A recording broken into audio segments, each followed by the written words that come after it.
Welcome to Paranormal Yakker. You are invited to join me, your host, Stan Mallow, each week when I interview a different guest of note in their respective field: the unexplained, the mysterious, the macabre, UFOs, ghosts, Bigfoot, psychic phenomena. We explore them all on Paranormal Yakker. At what point in your life, Barry, did the world of spiritualism, specifically the areas related to past lives and reincarnation, grab your interest? And did any specific experience or occurrence you had trigger that interest? That's a good broad question, Stan. From a child, I've always just accepted reincarnation. To me, it makes sense. But as for my sort of transference, I came up through the acting length, and then I've been on radio and TV for many, many years. But halfway through this, back in the early 80s, I was co-hosting a TV show, and I did an interview with a guy called Mark Gruner about numerology. And Mark and I really got on well together, and we talked away afterwards and whatever. And he opened the door for me. I was also doing some callback radio at the time, and I got Mark to come on the radio show. And at the moment he came on, the switchboard lit up like a Christmas tree. Everybody wanted to know about their numbers. So I realized there was something going on. So Mark started to give me a little bit of education. And that was when my spirituality, I guess, the door opened. Not that it was fully shut, because I believe I came into this lifetime, like we all do, with a contract, with an agreement as to where we were going. And I know I was being sort of pushed along a certain path. Mark was the one that really opened the door for me. From then on, I had other guests on the program, like astrologers, psychics, and so on. And I was going through a transformation stage myself. It was obvious that at some stage, I was going to take the next step, which I did in 1991, and then studied astrology, and everything changed after that. How do different religions and cultures treat the concept of reincarnation? Which ones are accepting? Which ones reject it? And amongst those that have it in their dogma, are there similarities in their belief system? Not being one who was great on religion, I was brought up as a kid in religion, but I do know from my research that reincarnation has been accepted by, and is accepted by many religions in this day and age. In fact, even in the Western world, there's something like 30 to 40% of people who just accept it. But interestingly enough, on my program Radio Out There recently, I had Peter Ramster come on as a guest. Now, Peter also was part of my evolution back in the 90s. Peter was a psychologist, but then went on to do a whole series of past life programs, and he opened up accidentally to past life work as a psychologist. But then he went on, he made a series of films which were released worldwide called The Reincarnation Experiment, and they are available online if anybody wants to check them out right now. It was Peter who started to really get me going into this whole area. So only a couple of weeks ago on Radio Out There, I talked to Peter about this whole subject. So we're right on time here, Stan, with this, and he has written a book detailing how the Bible has really referenced reincarnation right back, and he put a series of proofs out. I'm not a great biblical scholar, but I remember he did say something about the Old Testament of Ecclesiastes, and there's a lot of evidence there. He went on to give me a lot of other evidence. He has proved beyond doubt, as far as he's concerned, that, the Bible did have many, many references to reincarnation, and he even quoted Jesus as making references himself. So that's a very interesting thing. In my own research, I have also found that reincarnation, as far as spiritual areas, is basically a matter of common sense. I mean, why, Stan, would we only have one shot at life? How unequal, how unfair is that? Have a look around. The people who are on the lowest level, begging in the streets, homeless, not knowing where they're going to go, right through to people who are born with a silver spoon in the mouth. Is this equality? No. To me, it's only one of many lives that we all lead. And when the logic of that settled into my mind, I knew that my earlier thoughts as a child were right. But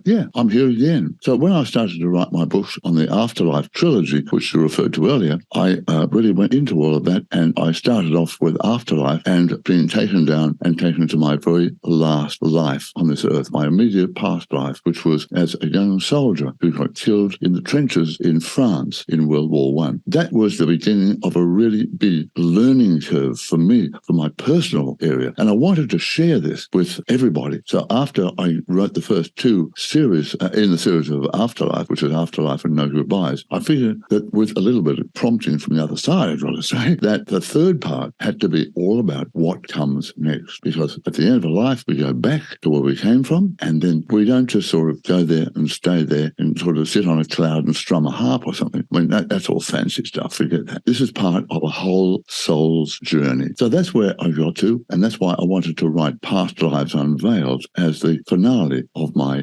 wonderful trio of books on the afterlife. In what ways can knowing our past lives help us in this lifetime in dealing with various challenges and obstacles we may be facing? Got a couple of hours to talk about that? Oh, look, in every way, Stan. Absolutely. We don't come here just for fun. We come here as part of our journey. And it's like any life. As you go along, you make mistakes, you learn, hopefully, and you correct the mistakes, or you learn from them and move on. There are many mistakes that we've made in previous lives, many learning areas, and call it karma, if you like, because that's what many people refer to it, many religions. And we build up these unresolved issues over a series of lifetimes. So we come back here not only to work on those unresolved issues, and they can be just self, they can be with other people, they can be other situations, whatever. Because karma is just balance. You learn one side, you experience the other. The whole journey of our soul, that is why we come to this life. That is why we come to any life, not only on this planet, but on the many, many, many other planets there are in our various universes and dimensions. And this is part of an ongoing journey. It's not only time to come here and learn, but it's time to come here and experience. And that is what life is all about. Past Lives Unveiled features some extraordinary case studies. Can you share one or two of them? I was rereading my book, or was flicking through it before we had our chat, because I'm working as a writer and a broadcaster. As you know, you're always working on something new. You have to go back and think, did I write that? Oh, that's good. Things like that. I opened up the book. It fell open, of course, because that's the way life works, isn't it? There's all these coincidences. Well, I don't believe in that. I believe in synchronicity. So open the book, and out falls a little page here. I'll hold it up. There it is there. Just my notes that I made when I gave some talks. And this was about a wonderful doctor in this lifetime called Dr. Norm Shealy. Now, a lot of people know or have heard of Norm because he worked for many years with Caroline Mace. And he was a medical person that Caroline would send her information about a client to Norm, and she would work together on resolving spiritually what that person had to do. Norm Shealy built up a wonderful reputation. Now, Norm Shealy is, in this life, best known as a neurosurgeon, but he gave that away quite a few years ago. I'll tell you more about him right now, because I need to put my glasses on here so I can read my own writing. Norm went over in the very early stages of his soul-shaped transformation, and he was going to a conference. He went along to the conference and started to hear about this particular person called John Elliotson. As it went along, he thought, I know that person. That was me. Now, here's a neurosurgeon in this lifetime hearing about a man who was in the 19th century and saying, that was me. He had this icy feeling that went right through him. It shivered. We all get that feeling every now and then. You probably had it yourself. Something happens, a bit of a shudder goes through. Well, that's what happened to Norm. I had the pleasure of interviewing him a couple of years ago. Marvellous man. He decided to go over to London because John Elliotson was a doctor in the 19th century, and he decided to go over to London to find out more about John Elliotson.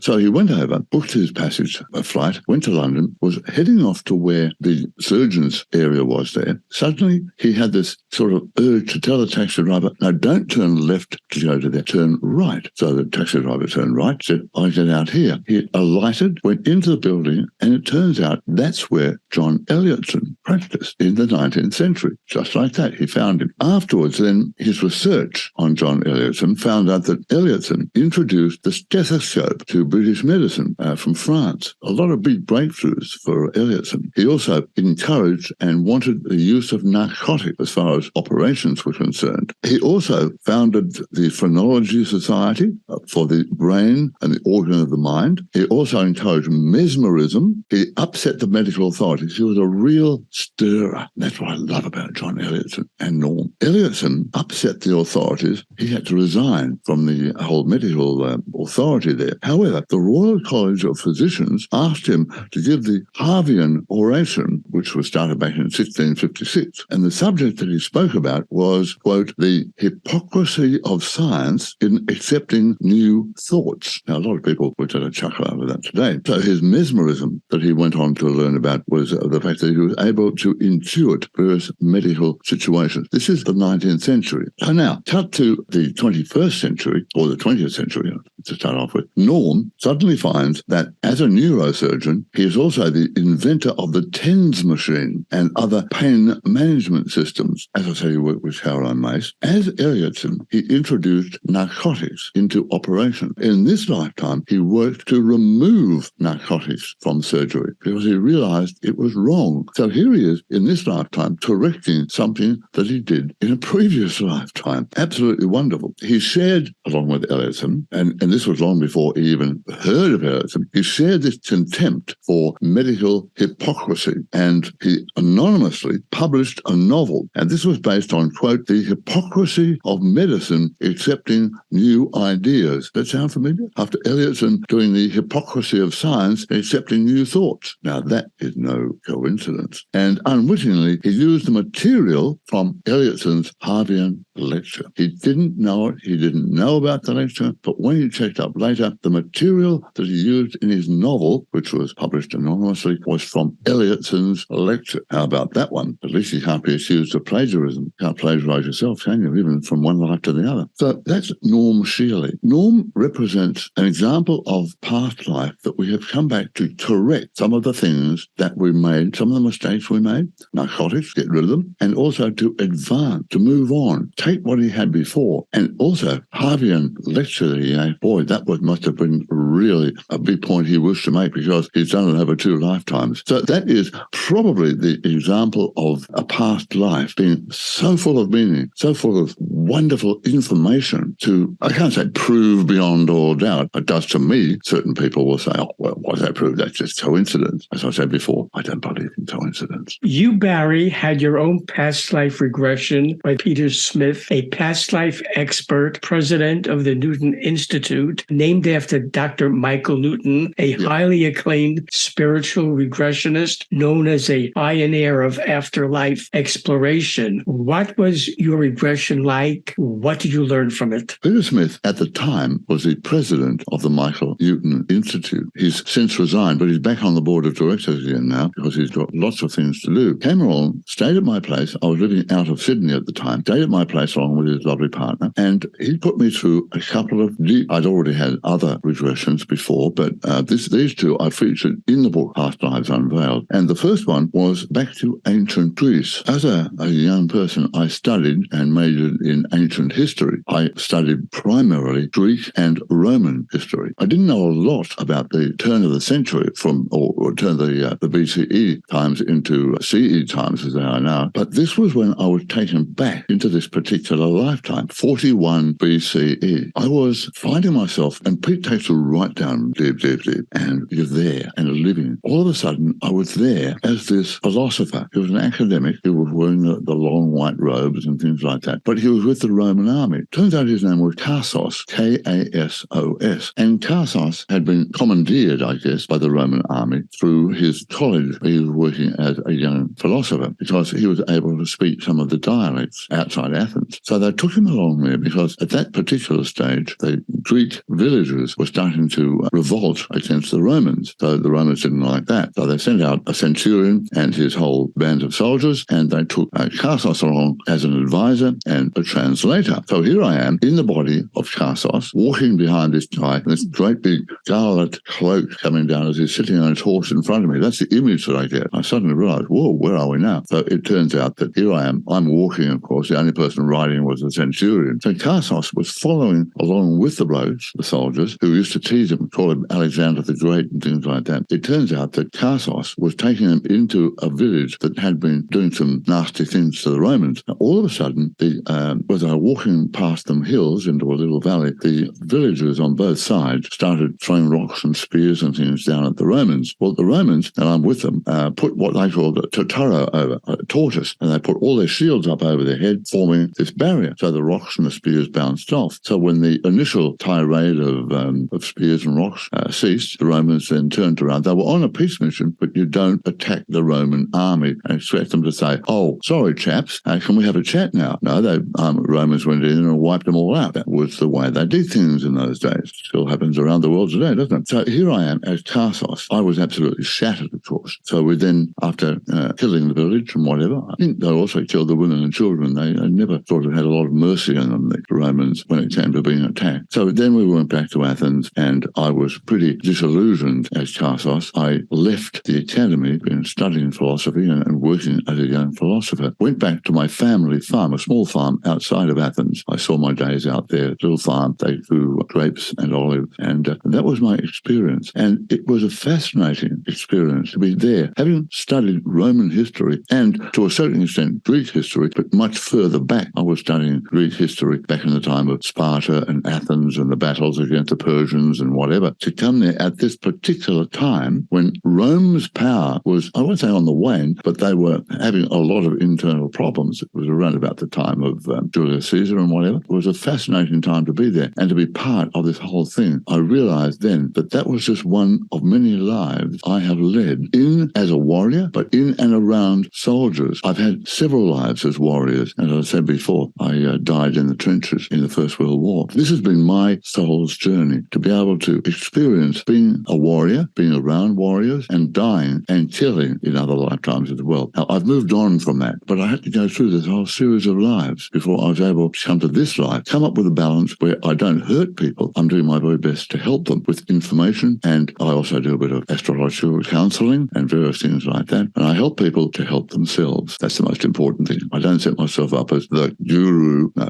I set myself up to help people to help themselves. So that was a very valuable lesson from that particular past life. We've all heard the expression, "How ye sow, so shall ye reap." How does that apply to reincarnation? Is there validity to the concept of karma? Does how we live our lives today affects what happens to us in the afterlife and how we are reincarnated? A few questions in there, that one's down. I'll answer them as I can. As you sow, so shall you reap. It's the same as karma, balance. That's what karma is. It's not a revenge. It's not being punished. You're learning. You're experiencing both sides of the coin. And that is really important, because if you've hurt somebody in a previous life, then you may come back and either experience a similar kind of hurt, or they may have a chance to come back and repay it in some other way. Doesn't necessarily mean you're going to have exactly the same experience, because there are so many, many different ways that karma can come about. But until we can balance our karma, then we can't expect to move on from life on earth. And that's one of the most important things that we do. But when we go back at the end of each lifetime, back to what is really home. I mean, Earth is a beautiful, fantastic, wonderful planet, but it's not home. We come from another dimension of reality, and we go back there. Because the most important lesson that I was instructed by the other side to put across in my books, to take away the fear of death, and I started off with that in Afterlife, my very first book, is the fact that we are not a body with a soul, as we have been led to believe for so many years. No, we are actually a soul surrounded by a spirit, that's a vehicle for the soul, which attaches itself to a human body to have an experience. It's a vehicle to be able to experience each lifetime. The vehicle here on Earth is the way we see ourselves now. The vehicle on other planets doesn't have to be like that. I've written about that in past Lives Unveiled. On some planets, we may well be some kind of pure energy, depending on the evolution of our soul. There are many, many different planets, as I said before, but our body is just a vehicle. When we go back to the afterlife, the body dies. We don't die. The body dies. But our true essence, our spirit, our soul goes back to where it came from. The soul, being pure energy, cannot be destroyed. That's a law of physics. So it's got to go somewhere. That's what energizes the body. So that energy goes back to the afterlife. Call it the afterlife, paradise, heaven, another dimension. They're all labels, okay? We go back to where we truly come from. Now, when we're there, we go back and we meet up with a council of elders normally at some stage. Our guides are there with us as well. We then have a look back at our life. It's like at the end of a sports event, the end of a game of football or a game of hockey or whatever. Coach sits down and says, right, these days we can do it on replay, some video. This is what we did. Okay, these are mistakes we made. What are we going to do next time? Okay, we won this one. We won so many points, but look, we played dreadfully there. And that is what happens when we go back to the other side. We have a replay of our life. Now, we don't sit down for years and years because we're able to do this pretty quickly because there's no such thing in the afterlife. Time is a third dimensional reality. So when we go back there, time does not exist. So then after we go through that, we then work out with our guides and our elders what the next stage is. And that depends on the evolution of our soul, where we are. We may be able to stay in the afterlife and move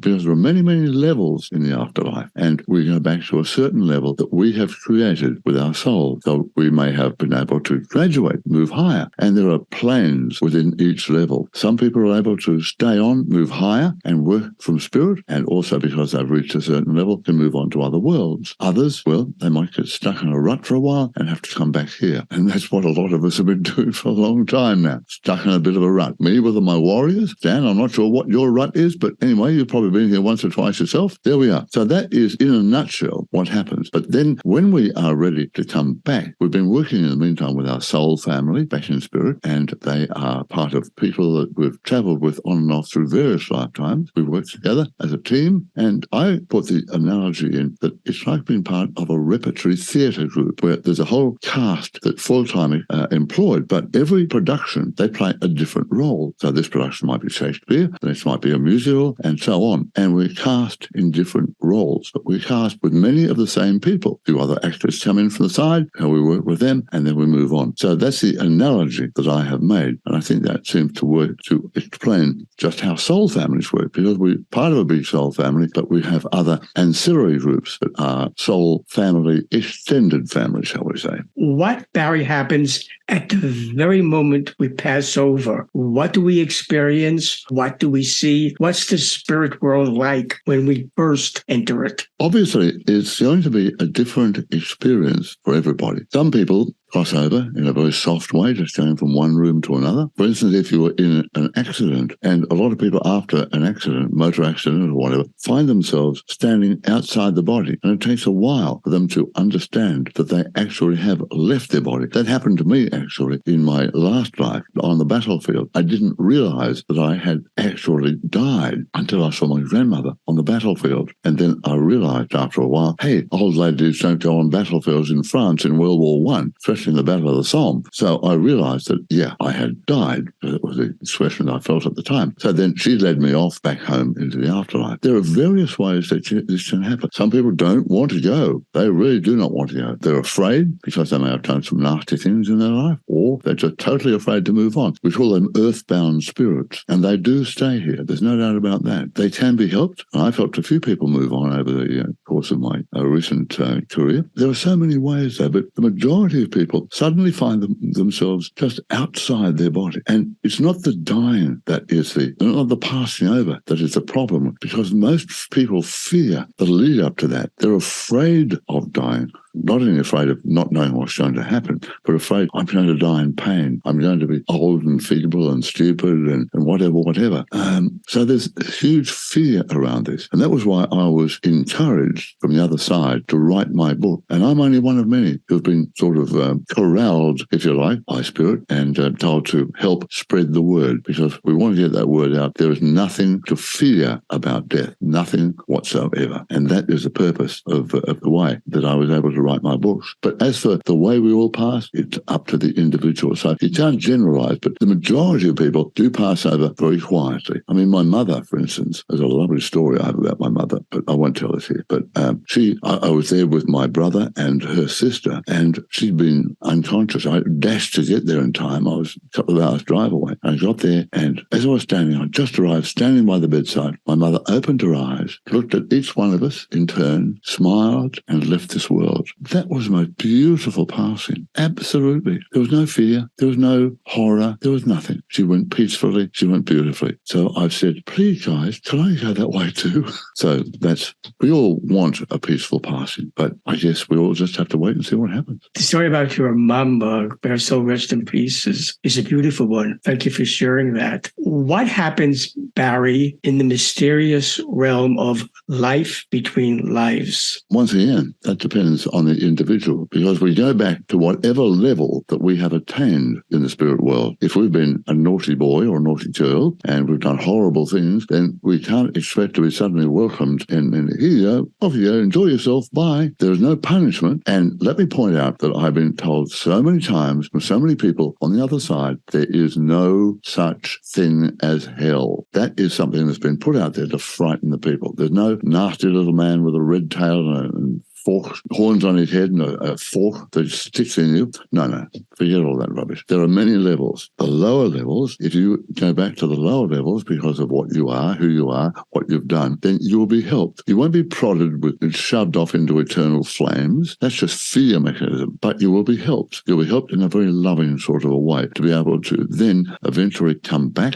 and start to rise as far as your soul's evolution is concerned. So nobody is ever, they don't give up on you. We're all helped. We've all gone through various things. I remember many years ago, I was running a development trip. I was sitting in a circle and we were doing past lives. And I suddenly found myself on a mountain. I hadn't thought about this for a while. I suddenly found myself alone on this very cold mountain. And I sat there and I knew that I'd been sitting there for a long time. And I had to really meditate and understand what I'd done wrong. And knowing some of my previous lives as a warrior, I wouldn't be surprised if it was after one of them. But for other people, you go back to where it is. And it's like life indeed, because it's whatever qualifications you have in life. It's the way you can get a job, where your social status is, etc., etc. Well, the soul moves along in a similar way, but the evolution of our soul is what we are here for. So that depends where we can go. So when we're back there, we're working to understand the mistakes of the past, work out what we can do, and also where we can go. And if we're there long enough, we can be moving on into some of the higher realms, if that is our destiny, if you like. Or if we want to come back again, a lot of people really do want to come back. A lot of people don't. So there is no set answer. But we do a lot of things over there on the afterlife. We don't just sort of, as I said, sitting around on a cloud strumming a harp. Forget all that rubbish. We are over there to experience, to learn. We learn in classes. We learn in various things. But we also have recreation over there. We go to concerts and films and whatever, all sorts of things. And there's even sport. So it's a pretty great place. Once you get to a certain level, as I said, a particularly nasty person, and I'm sure we can all come up with a few thoughts and names on that one, then you are not going to go back again to a big party and let's go and play golf together. It depends on the individual evolution of their soul. How, Barry, would you define an old soul? And when it comes to new souls, how does that come about? All souls are people who just keep on coming back all the time. So I guess in a way, I don't know how many lives I've led. I don't know how many you've led, Stan, but an old soul is there and is still learning. We're all old souls in a way, but there are new souls being created because we've got just on 8 billion people on our planet right now. And when you look back at the population of the Earth over the last few thousand years even, that we can't have all of those people back here at the same time because there's not enough souls to go around. It's like a shortage of workers at the moment. There's just not enough workers. We've got to create new ones. So they do. And it is created on the other side. There are various processes, but souls do break off from other souls. As I said, a soul is pure energy. It is part of the divine, part of the source, call it God, call it whatever you like. But the source is pure energy. And that little bit of energy that powers us is part of the source. So we're all part of the divine. It's then going back to be able to connect once again with that divine power, if you like, to be able to then move on. That's the most important thing. Is there such a thing as a lost soul? If so, how would you define one? Nobody's ever lost. lost. People talk about, oh, my father died. We lost my father last year. No, you didn't lose him. He's over on the other side, probably wandering around saying, I'm not lost, I'm not lost. I mean, as a medium, I connect with people quite often. They're not lost. But there are souls, as I said, who do not want to return. In a way, I suppose you could call them lost. They're not lost. They've just lost their way. And they are here. And they can be helped to go back. As I said, I have helped a couple of people, and I've written about it in my books. They choose not to go. That's why we have poltergeists and people who see hauntings and things like that. Not all hauntings are people who have stayed on, because it can be just pure energy. But there are a lot of people who have pots and pans thrown at them and strange things that happen in the night, because the person who died in that house or who left their body cannot understand why these people have moved into their house and they're using their things and they've chucked out all their things and brought other stuff in. So they pick things up and throw things at them, or they use their energy to try and frighten them away. So they could be described as lost souls, but no soul is ever permanently lost. There's always somebody ready to help, and that's the most important thing. When we are in the spirit realm, do we have any choice or control regarding if we want to be reincarnated or not? And if we do want to be reincarnated and we choose the family into which we will be born? Yeah, well, that's all part of the soul's journey. There's no one answer to that one. Just the same as, you go into a football stadium, 50,000 people there. There are 50,000 different stories. They're all doing something different. And it's the same thing when we go back. We are a soul with our own history, our own heritage. So we can't just put a blanket across an answer for everybody, because everybody is an individual. And that's the important thing to remember. But we're all souls and we are all connected. And that's the most important thing to remember as well. Why is it, Barry, that in most cases people can't remember their past lives? Oh, that's simple. Why would you want to? When you come back, and that's why I call my book Past Lives Unveiled, because this veil drops down. And there are many children who remember their past lives for the first few years because the veil is very thin. But can you imagine walking into a room and you're about to do an interview or be interviewed for a job, say, or meet somebody for a relationship potential, and all of a sudden you remembered that person did something horrible to me in my past life. Can you imagine that? What a horrible thing. And all these past memories crowding in, that's only going to affect your present life. But when you want to access your past life, it's there. It's buried in your subconscious. It can be regressed. And there's a purpose for that, because you're not going back to just be that person again. You're going back to access that person, to find out what it is that you need to know in this lifetime. And there are many, many different things that we can all learn. It's complicated, but yeah, that's the best answer I can give right now on that one. Since a professional hypnotherapist skilled in past life regressions seems to be the key to unlocking one's past lives, how does one go about finding a reputable one? Good question. Yeah, don't go to any charlatans. People who have been trained, and that's why we talked about the Mallow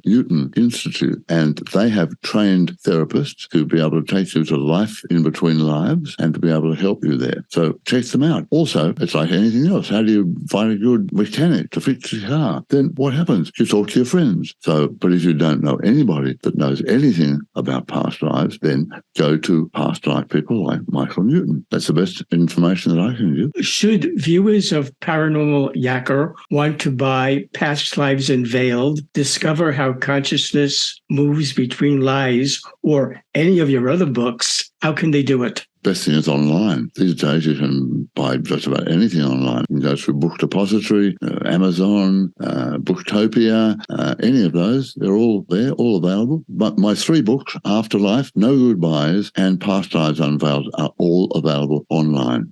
Barry Eaton, I thank you for being my guest on Paranormal Yacker. It's been an absolute pleasure yakking with you. Thank you. As a show yacker, I appreciate your thoughts. Thanks, Stan. Hi, everyone. This is Stan Mallow, the Paranormal Yacker. I hope you enjoyed the interview you just watched. To be sure you're amongst the first to receive new interviews when they're released and to have access to previous ones, subscribe to my free YouTube channel. To do that, all you have to do is press the subscribe button on your screen.